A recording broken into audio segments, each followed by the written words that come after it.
All right, all right. Oops. Let's make sure we get this off of here. Awesome. What's going on, everybody? This is Franz Court, author, publisher, Thoroughbred Books. Hope everyone is having a great Thursday. Man, I'm excited. I got my new hat, so you can tell I'm excited. It's about to be an epic event. Well, this hat is to promote the new book, The Epic Story of Toussaint Louverture. So thank you for joining. We're going to get started in just a minute. I like to start like right on time. We're about a minute away from 7 p.m., which is the time that we're going to get into this new book that I just published. And I'm very excited about it. And I'm ready to share everything, the whole experience of putting this book together, and also the reading the book. Actually, I'm not going to be reading it live because I have a little bit of a cold. So I didn't want to jumble it up and start coughing and maybe blowing my nose in the middle of it. So I actually recorded it. I read it earlier today. I recorded it, and I'm going to play it for you guys this afternoon. But thank you again for joining us.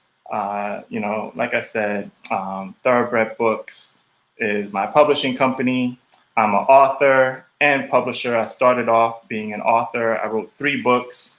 Haiti, the First Black Republic, Makandal, the Black Messiah, and Boukman and Cecile Fatima, Black Revolution. And the 4th book that I came out with, I actually published. I'm not the author. It was actually the first book that I published that I was not the author, and that was She Rose of the Haitian Revolution, who was written by Professor Baina Bello and illustrated, dope illustrations from one of my favorite artists of all time, Kervin Andre.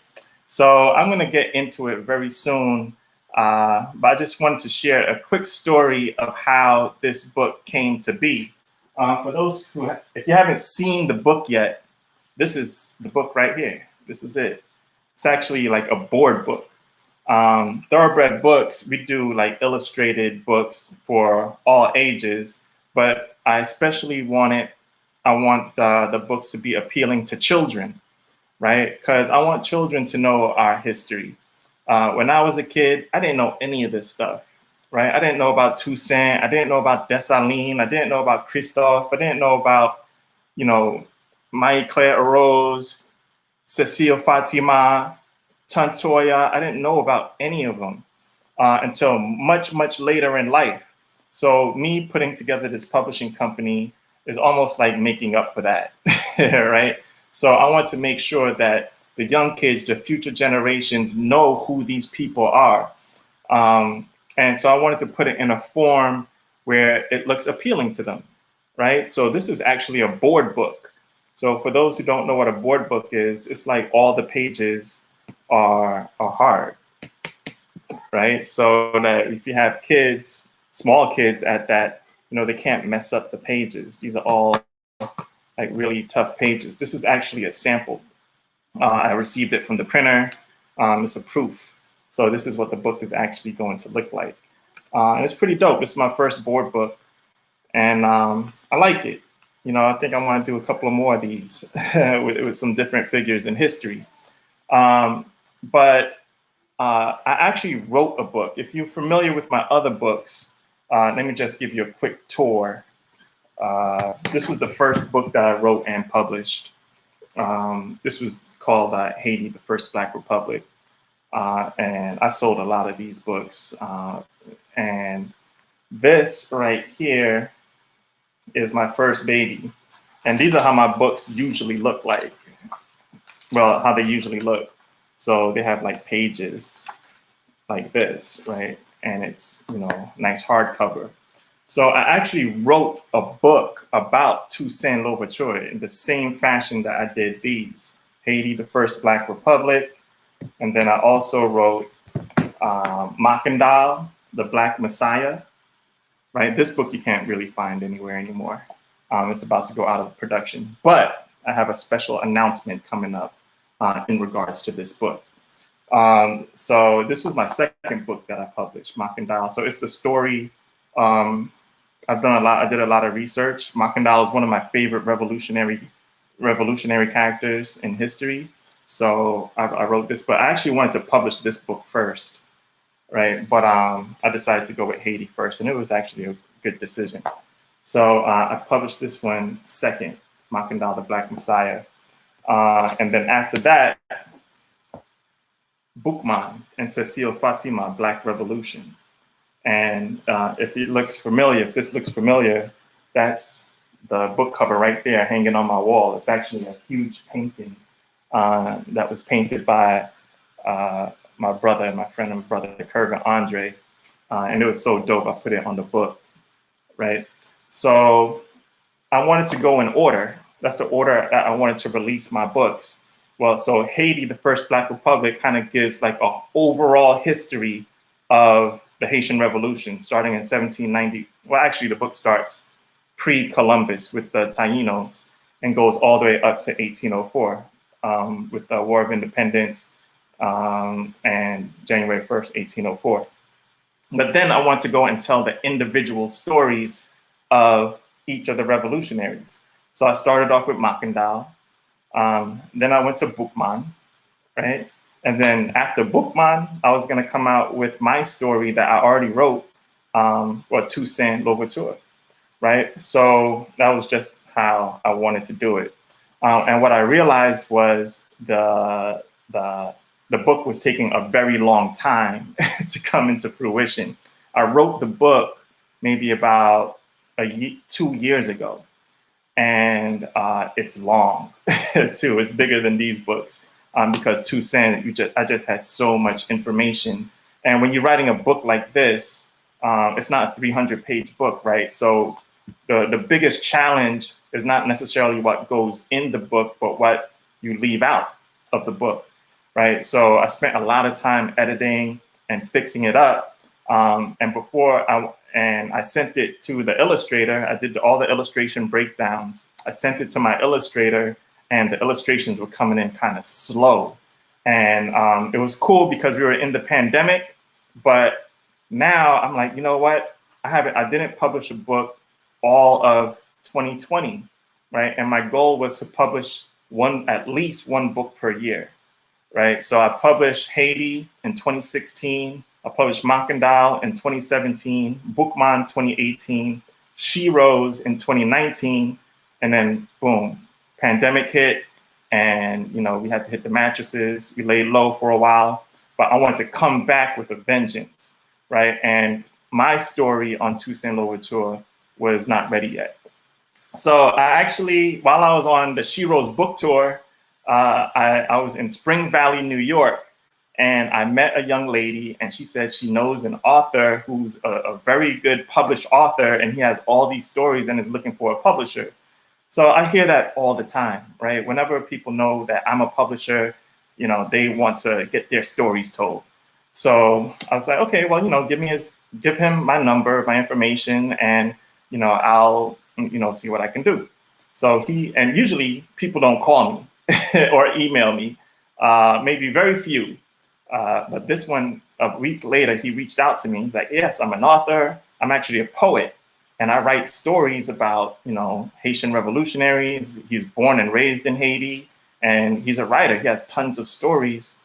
He was published by a bunch of different big publishing companies. He has a book called Father and Son.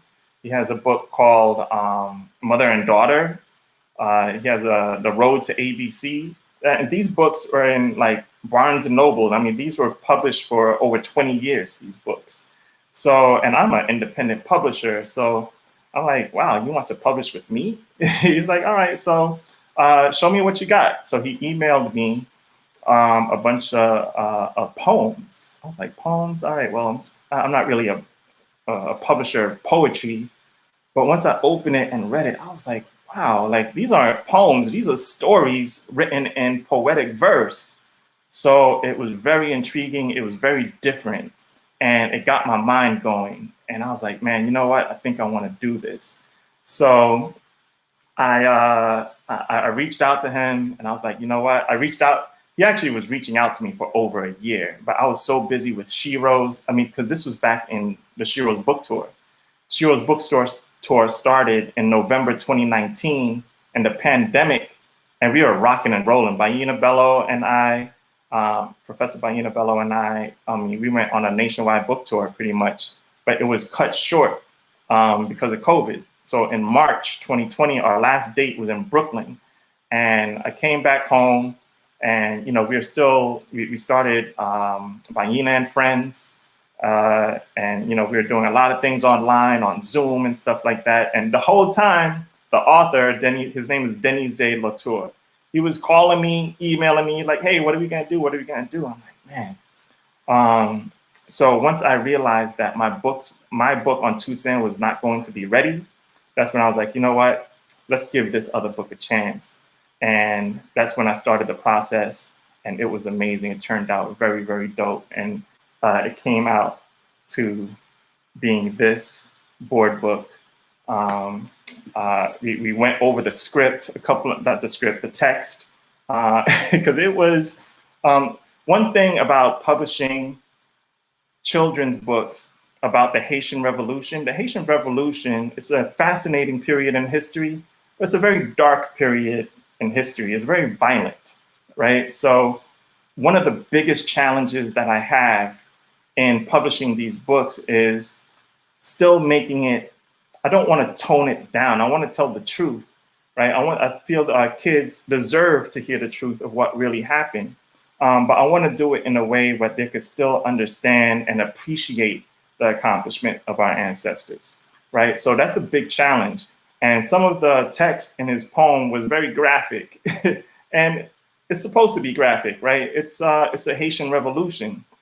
And if we're telling the story, we have to be as honest as possible. So we went over the text a few times, and we got it to a point where we were both satisfied with it.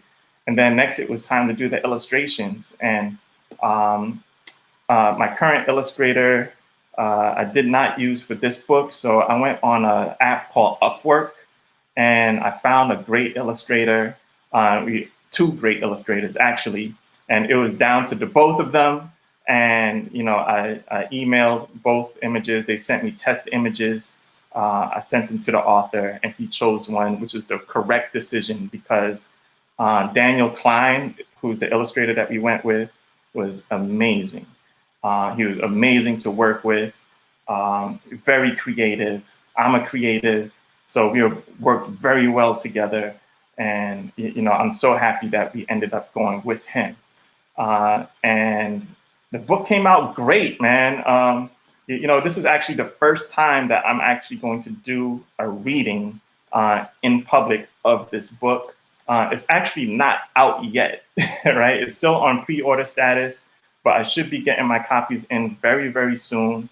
The printer just sent me images of the sheets coming out of the copy machine, which made me very excited. So the book will be here in a few weeks. We already have dozens and dozens, probably over 100 now, of pre-orders. So I'm going to put the link in the chat for whoever may be interested in pre-ordering. But I'm going to stop talking right now, and I'm just going to go into the story, right? I'm going to go into the epic story of Toussaint Louverture, and I hope you guys love it.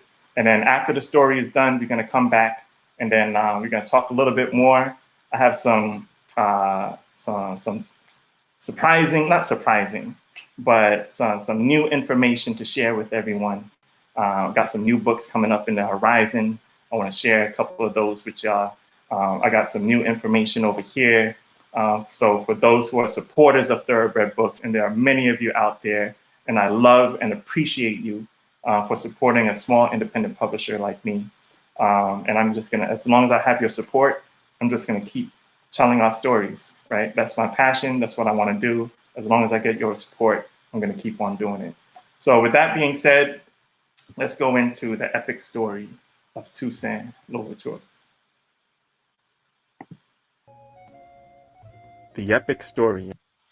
Hold on, let me make this big right here. All right, here we go.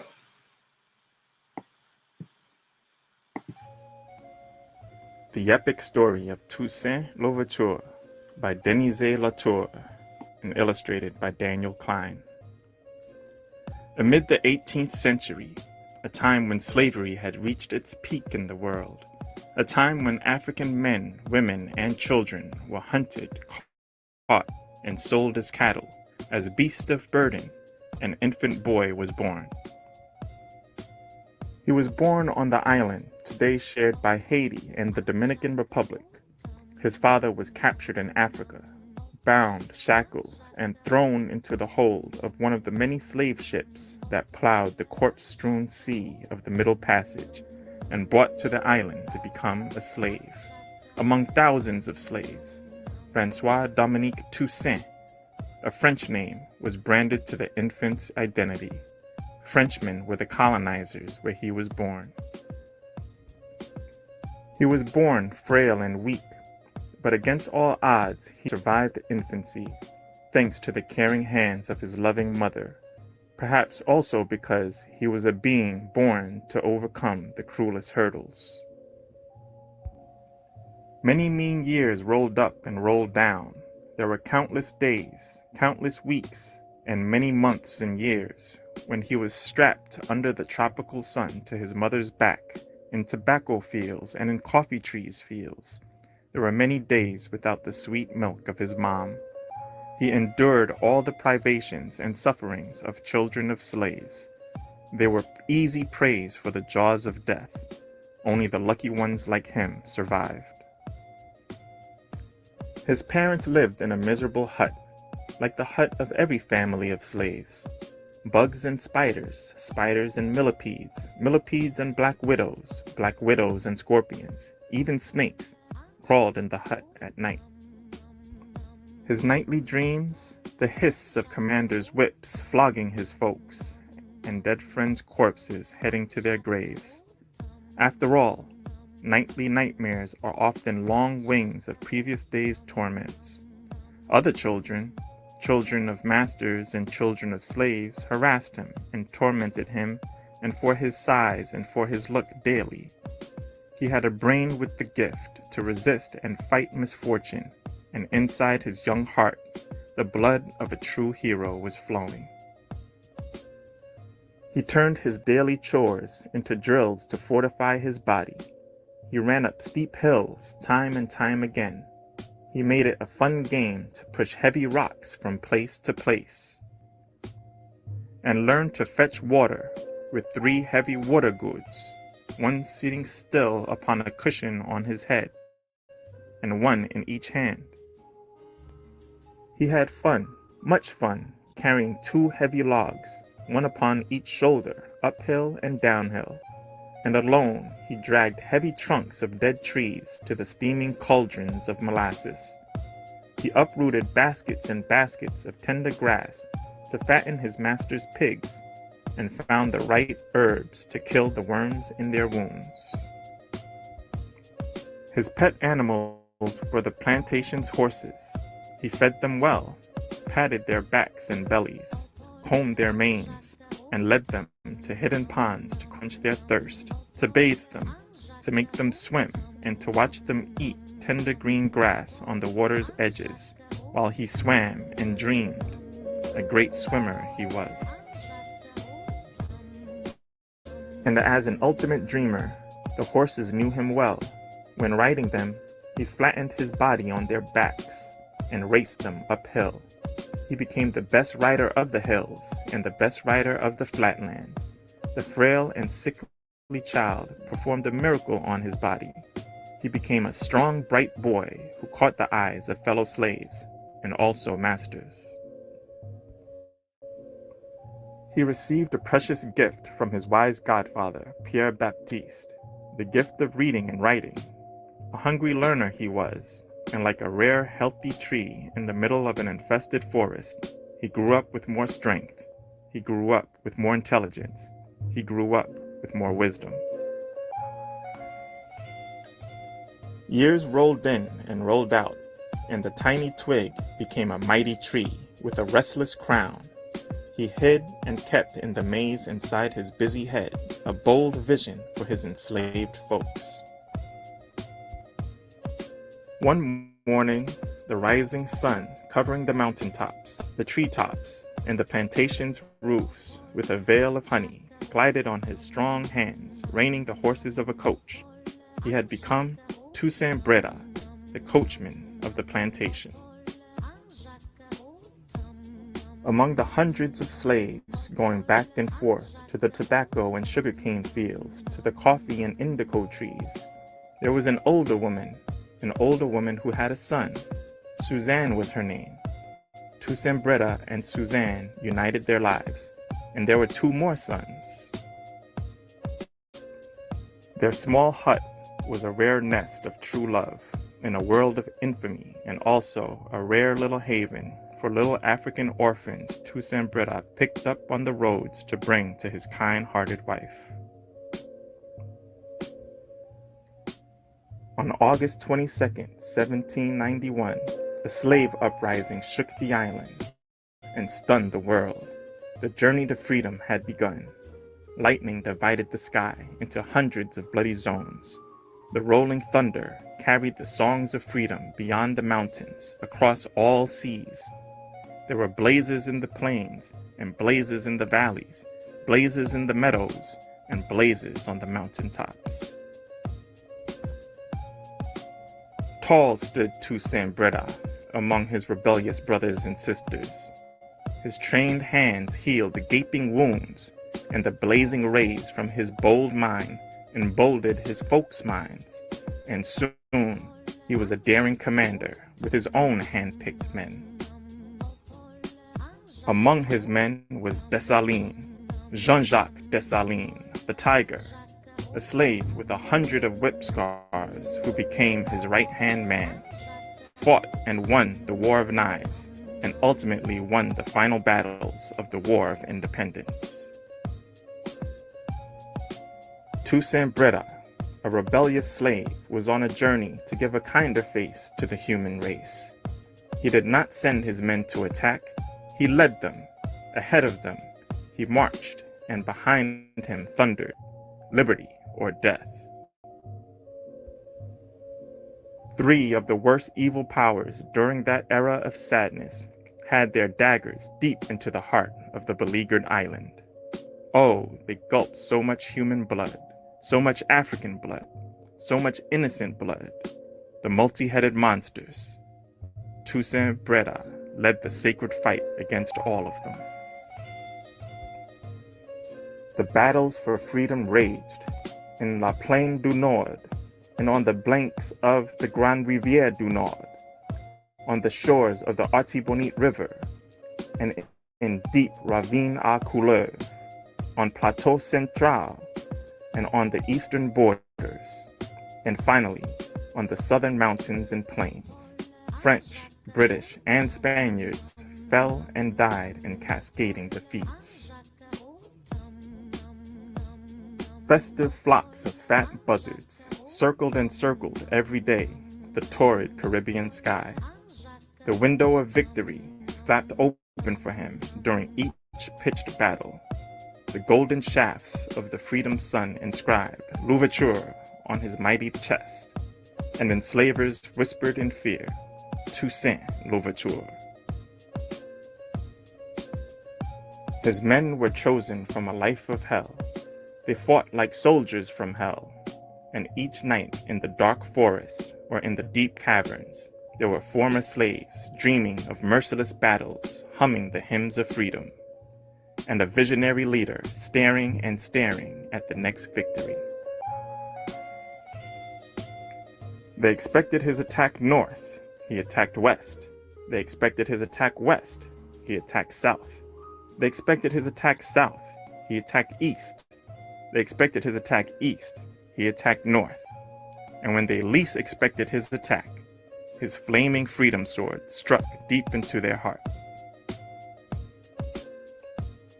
Then, on Toussaint's command, his vengeful demigod indigents danced their petro dance, danced their Yanvalou dance around their opponents. He was a blinding lightning rod crisscrossing the island upon his horse, Bel Argent. Each one of his bold steps sounded louder and louder, the death knell of human bondage. And one morning, the tropical sun solemnly shone and had its golden rays glide upon his liberating arms, hugging the entire island. And the echoes of the songs of freedom were heard upon the mountain tops and hilltops, upon hilltops and into meadows and down valleys and across plains and beyond the seas. Such is the epic story of Toussaint Louverture. A man born slave, a slave turned veterinarian, a veterinarian leader of men, a leader guiding humankind, ultimate smith of brotherly love, thundering comet of freedom, blinding sun of equality, titan of humanity, Toussaint Louverture, that universal man. And when, on a deadly day, the ravenous red ants of darkness crept into his bed and gulped his noble blood, prophetic were his words. In overthrowing me, you have brought down only the trunk of the freedom tree. It will grow again. Its roots are numerous and deep. Such is the epic story of Toussaint Louverture.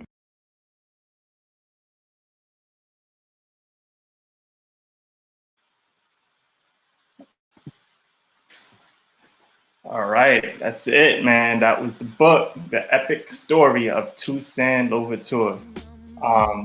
As you can see, it's a great story, but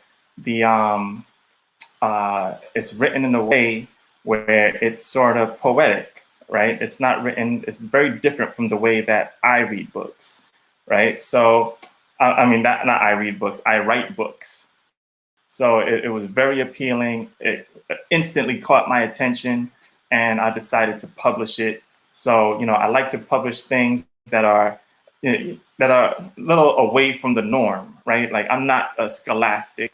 Like, Scholastic is a publishing company that publishes children's books, but they don't publish the type of stories that I necessarily want to read, right? I want to read about our ancestors. I want to read about our experience. I want to read the real, and I want to put it in a way that our children and our elders and everyone in between could appreciate it, because that's us, right? So that's the story, the epic story of Toussaint Louverture. I hope you guys enjoyed it. Like I said, it's coming out in the next couple of weeks.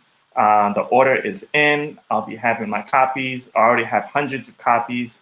I'm going to be shipping them out as soon as they get here. I already have hundreds of pre-orders, so I'll be shipping them out as soon as they get in. So make sure you get your pre-orders in. So anyway, I do have some announcements, right? I've been publishing since 2016. My goal is to come out with a book every year. From 2016 to 2017, 2018, 2019, I published all books every year. Now, in 2020, there was no new book from Thorobred Books. But this year, 2021, I'm making up for lost time. The goal is to publish at least 3 books this year, right? Now, we're already middle of the year, right? So the epic story of Toussaint Louverture is the first book that I published this year.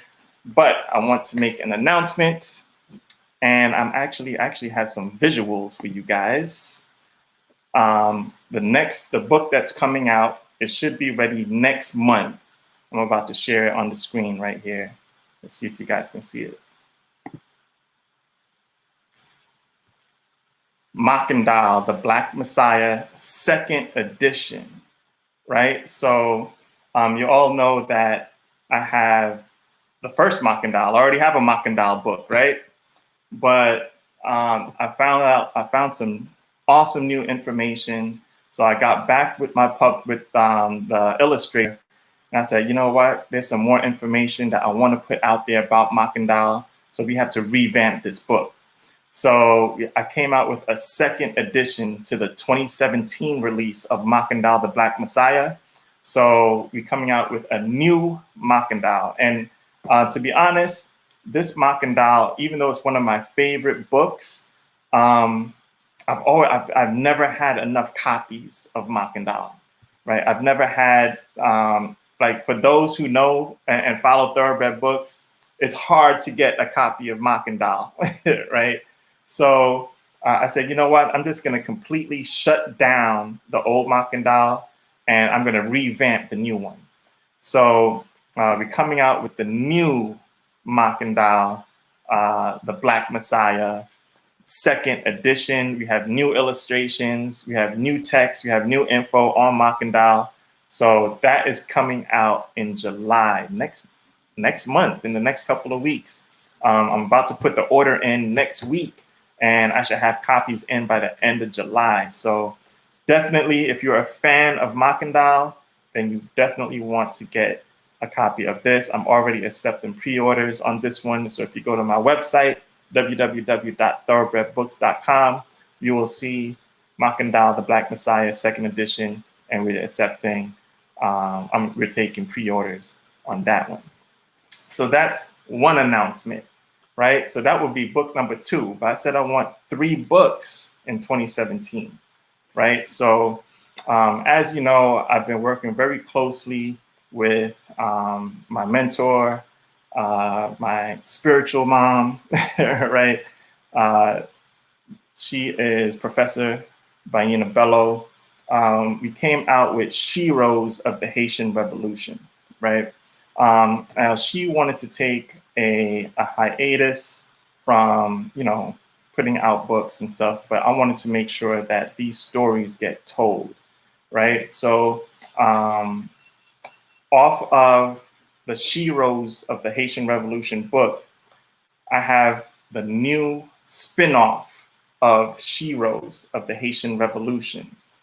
And that's going to be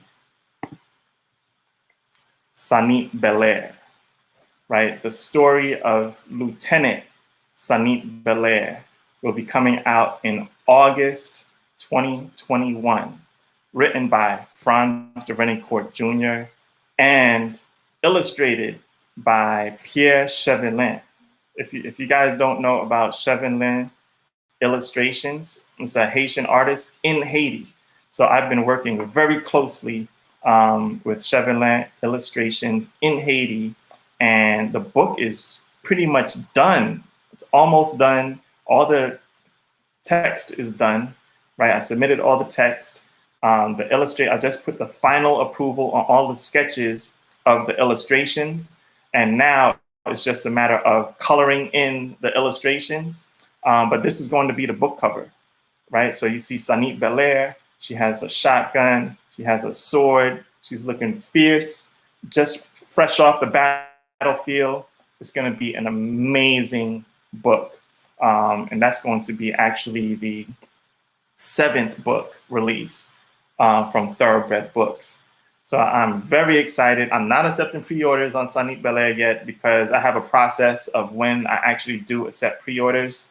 But I just want to let you guys know, all the people that are closest to me, people that are here, well, everyone on Facebook and YouTube. So definitely be ready. It's an amazing story, this story. I'm so happy with it. The illustrations came out amazing. If you're familiar with the She Rose of the Haitian Revolution book, we have 10 women that we profiled in that book.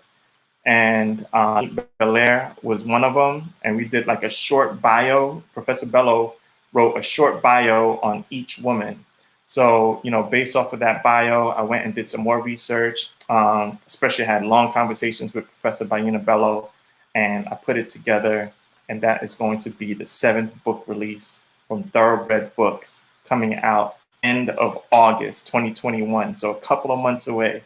So I'm so happy. I'm so excited about the Sanit Belair story coming out. These are stories that we should have so many of these stories already out, right? So I'm just so happy that, Thoroughbred Books is going to be at the forefront of putting out all of our ancestor stories. They've accomplished so many great things. I'm looking at my board right now of all the stories that are coming out. that Thoroughbred Books, that's on Thoroughbred Books pipeline. Man, I have a lot of work to do. But, as long as you guys support, I'm going to keep working. Man, I'm not scared of the work at all, right? So I want to make sure that everybody has these stories, right? And I even made it more accessible where usually I like to come out with these, hardcover books. I feel that they're more durable, right? They look nice on the shelf. It has the spine. You can put them in. But I realized that my book prices can be a little bit high. I'm an independent publisher, right? So in order to, reach more people, reach more readers, I actually came out with the soft covers, the paperbacks, right? So these are like a paperback version of my titles, right? So Haiti, right now, you can get as a paperback, on my website. Same thing with Bookman. So Bookman is a paperback as well. Shiro's is a paperback. You can get that paperback on Amazon. But those are for the older titles. For the newer titles, like, obviously this board book is not going to be a paperback. Sanit Belair is not going to be a paperback. And the new Makandal is not going to be a paperback. Not yet, at least. So I wanted to at least, have the hardcover book out at least for a good, year at least before the paperback comes out, because the hardcover books are just dope. I love them. I love the way that they look, they feel, they're amazing. So I want to make sure that our ancestors get that respect, right? I want them to be on a nice hardcover book, just like how Scholastic puts out books on George Washington and Abraham Lincoln and all these other guys. Our ancestors, our founding fathers, deserve to have the same type of quality, to be put on in a book, and that's what Thoroughbred Books is all about. It is paying respect to the ancestors and making sure that everybody knows their stories. So I'm excited. I actually had some pictures over here. I was very excited because this was the picture, the video of the epic story of Toussaint Louverture being printed. So it's happening, y'all. It's coming. And a couple of more weeks, we're gonna be there. It's gonna be crazy dope. I'm so thankful for you guys' support. A couple other images, but it's okay. I'm gonna do this is my first time on StreamYard, so I want to send a shout out. I see Diana is in here. Diana is at Revolus of the Haitian Collaborative. She put me on to StreamYard, so I want to give her a shout out. And I like it, man. I think I'm gonna do a few more of these live streams because we have a lot going on. And I want you guys to be a part of the process. You guys are so supportive. There's no Thoroughbred Books without you guys, right? So we're working hard over here, and we have a lot more stories to tell. And I have like another 15 stories in my pipeline, right? Which includes coloring books, journals, the Haitian Constitution, all types of stuff. These are all the stories that we haven't had, when we were kids, that I would have loved to have. Could you imagine knowing about Toussaint? I'm sure there's some out there who had parents that told them about these stories about our revolutionary figures, but I didn't know about them until much later in life. I would have loved to know about Toussaint. I would have loved to know about Boukman, Makandal, Tantoya, Sanit de Belair, Cecile Fatima, Queen Marie Louise, Empress Felicite, Ana Kaona. That's another thing that I got on my board is the prequel to the Haitian Revolution featuring the Tainos and their fight against the Spaniards. So I got Kaanabo, Ana Kaona, fighting against and their story of their war against the Spaniards. So, man, we are busy over here at Thoroughbred Books. So I appreciate y'all. And also, if you're looking for writers, to be honest, like I can't write all of these stories, and I have outlines of a lot of different things, but the process would be so much easier if I had somebody that I could write with, right? So if you guys are out there, I'm a publisher, so I can't write everything. So if you guys are out there, you have some ideas, maybe you have something written down, maybe you're aspiring to do something, reach out to me. Just like how Denise reached out to me, right? And now we got the epic story of Toussaint Louverture. Just how, Professor Baina Bello and I worked on Sheroes of the Haitian Revolution, right? So I'm definitely about working with writers, illustrators, anyone, because we have a lot of work to get done, right? There's so much work to get done, and I'm here for it. This is 2021, the year of collaboration. So get at me, leave me a message, and let me know how we can work. Let's see. So I want to give a shout out to my guy Morgan Moss. Morgan Moss is here in the building. Celine Leduc is here. I have Elan Lamartinier, Sharon. Thanks for hanging out with me here on StreamYard. And I know there's a bunch of y'all out there on Facebook and YouTube that I can't see right now, but I see you guys in the chat. So thank you for supporting. Love y'all. I'm gonna keep working. I'm actually gonna get back to work right now because I got tons of work to do in preparation for the release of the epic story of Toussaint Louverture. So let me definitely check. Okay, Sharon, looking good. Thank you, Sharon. So let me get back to work. Thank you, everyone. I appreciate you guys for joining me. I hope you guys enjoyed the book, the live reading. Make sure you order your copy. I'm going to put it in the chat one more time. My website, thoroughbredbooks.com. So make sure you visit the website, check out the books. All the books are on there. She Rose, Haiti, Bookman. You can pre-order Makandal second edition. All that stuff is out there for y'all. I'm doing this for y'all. I'm doing this for our next generation. You definitely got to let them know about what our ancestors sacrificed and the great things that they did. So I'm here for it, and hopefully you guys will continue to support. So I think that's it for me, y'all. So thank you so much. I'll catch you on the next one. All right. Peace.